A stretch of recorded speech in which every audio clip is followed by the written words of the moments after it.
Hello, beautiful people. Welcome once again to Founder 360, where we innovate, grow, and transform businesses, as well as improve our personal productivity. If you're new here, my name is Glory, and please subscribe to this channel to learn more about businesses and personal financial management. So today I'm talking about money, and a lot about money that we never learned in school, and secrets that successful people don't discuss openly about money.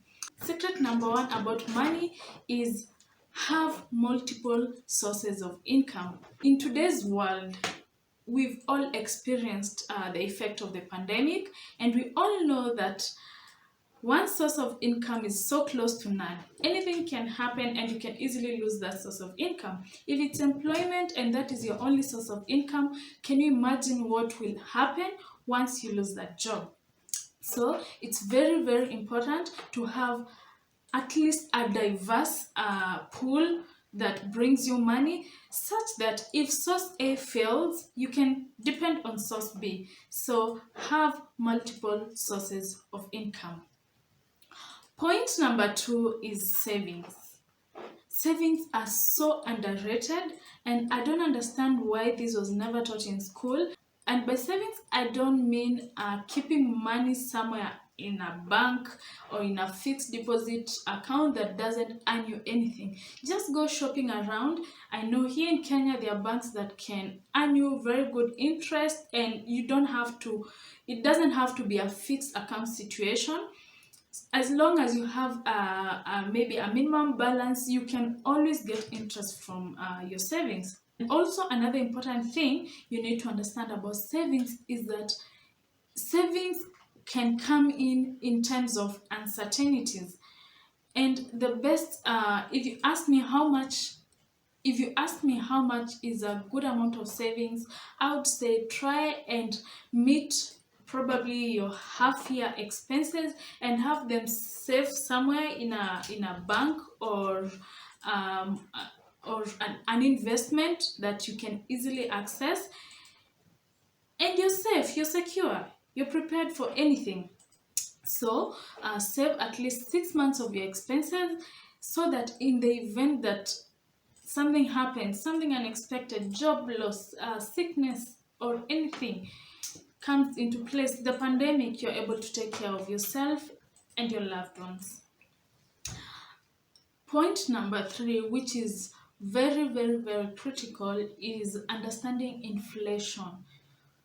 We've been taught about inflation, but I don't think it has been made so relevant. We cannot kind of, reflect our lives when it comes we cannot reflect our lives and finances when it comes to inflation. What does inflation mean? Inflation means, and this is in economics, it means the decrease in purchasing power. At the same time, there's an increase in the prices of both goods and services. And this consequently means the amount of money you have today cannot purchase the same items you would buy today. So if you keep your money somewhere just idle and it's not growing, it means the same amount of money cannot purchase the same product it used to purchase probably 1 year ago. So inflation, this point related to savings means that whenever you're making savings, you also have to factor in inflation. And where you put your money, you should ensure that the interest rate is growing at the same rate as inflation, so that your money doesn't lose value. So I hope you understand about inflation and that you will make wiser decisions with your money. Point number four is being able to differentiate an asset and a liability. I know we all, at one point in life, we all have been pressured to probably purchase a car or buy property, but let me just focus on buying property today. And bring into light how a property can either be an asset or a liability. Let's take person X lives in a rental house or rental apartment that he or she pays 70,000 Kenyan shillings. And this person decides to save about 6 million in the bank for building a house, and assuming they already have a piece of land ready for to build the house in, they go and build this house in their piece of land. Within 1 year, this person is able to move from their rental house that they've been paying 70,000 to their own property that costed them 6 million. Now let's go down to the final mathematics. 6 million within 10 years means that this person roughly is spending 50,000 a month, which means 50,000 within 12 months, that is 600,000, and in 10 years that's 6 million. Assuming this money was from savings, it means they don't have any interests to pay, assuming it was not borrowed money. And even if it was borrowed, as long as it's not a mortgage, the interest could be much, much lower. So now this person who was paying 70,000 has gone down to paying 50,000 for 10 years, and after the 10 years, this property becomes theirs. What you also need to understand is that land appreciates, but the house depreciates in value. So in 10 years, after spending 6 million, this person doesn't need to pay any more money, regardless of the fact that this was their savings. We are looking at how much per month, if we apportion the 6 million within 10 years, how much per month are they supposed to be paying. So this person has moved from 70,000 to 50,000. There is a reduction of a monthly expenditure of 20,000. That is an asset. But let's look at another scenario whereby the same person goes to a bank and takes a mortgage of 6 million, and this person is asked actually to raise a deposit of 1 million. So a mortgage of 6 million spread across 25 years at the current mortgage rates of 14% means this person will be paying 87,000 for the next 25 years for the house to become theirs. And comparing that, looking at the fact that this person was paying 70,000 in a rental property, and now they've graduated to 87,000, it means they are spending 17,000 extra per month, and this is for the next 27 years. And at the end of the for the next 25 years, sorry. So at the end of the 25th year, they will have paid a total of 20.8 million. Okay, here's some truth. That house cannot, or that apartment cannot appreciate at that rate in 25 years. As I've mentioned earlier, properties depreciate in value because there's wear and tear, there's a lot of maintenance needed to keep them up to standard. Within 25 years, so much technology in construction has changed, so properties don't appreciate.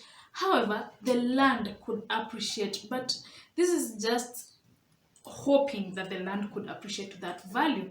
So you see, this person was comfortably paying 70,000 and now they've graduated to pay 87,000. Is that an asset or is it a liability? In my opinion, that's liability, and I feel like if something pulls money out of your pocket for such a long time, it should be something that you should consider staying away from, because we live in a very uncertain world, very uncertain times. We don't know about tomorrow. We may lose our jobs tomorrow. Our businesses may, go down tomorrow. And when that happens, we even lose the investment that we've put into the mortgage. So I don't know how to say going for a mortgage is a good thing, but in my own understanding, it's not something I would consider.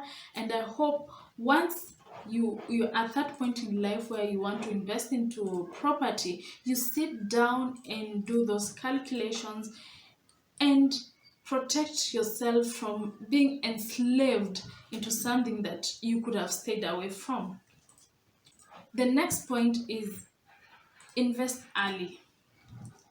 This is also so underrated. We don't have conversations. We don't have conversations around investing when we're young, and I wish I knew how to go about it. I would have done it so many years ago, and maybe I would be at a different place, at a different financial position today. And by investing early, there are so many options, from stocks to money markets to also some banks offer accounts that grow your deposit. So once you start this culture of investing early, you're set for a better financial future.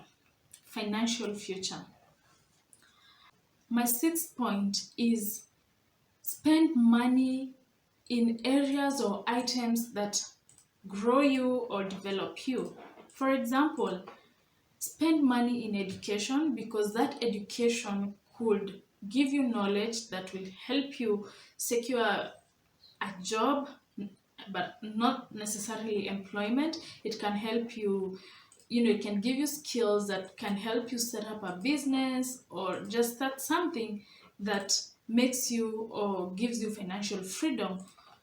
Avoid spending money where you don't get value in future. For example, partying, buying aesthetics, things that you look at and feel good. You've had stories of successful musicians or actors who over the years were making so much money, and right now they are living hand to mouth, and you ask yourself what happened.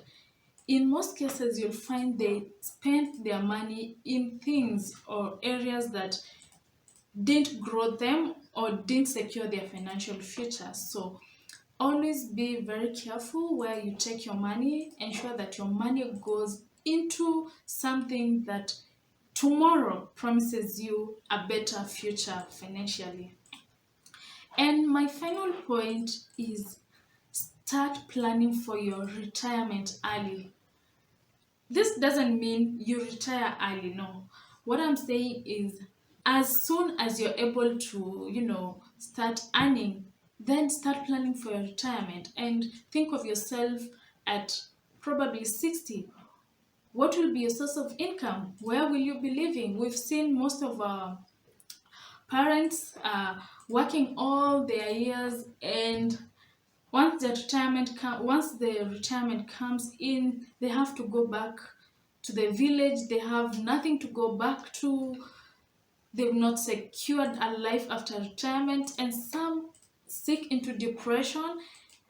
Unfortunately, we lose a lot of them into that.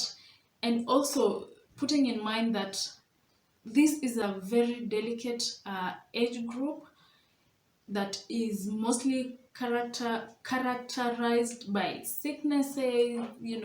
The body wears out. You need health insurance, and you don't have an active source of income. So if you don't plan for your retirement today and you're waiting probably to start planning for your retirement when you're 50, you'll not be doing your future any financial good.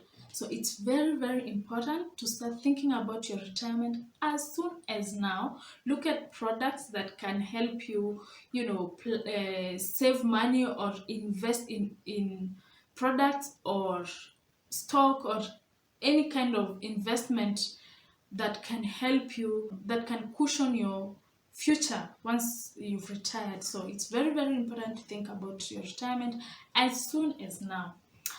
I hope you've learned something from today's money secrets that were not taught in school. Until next time, see ya.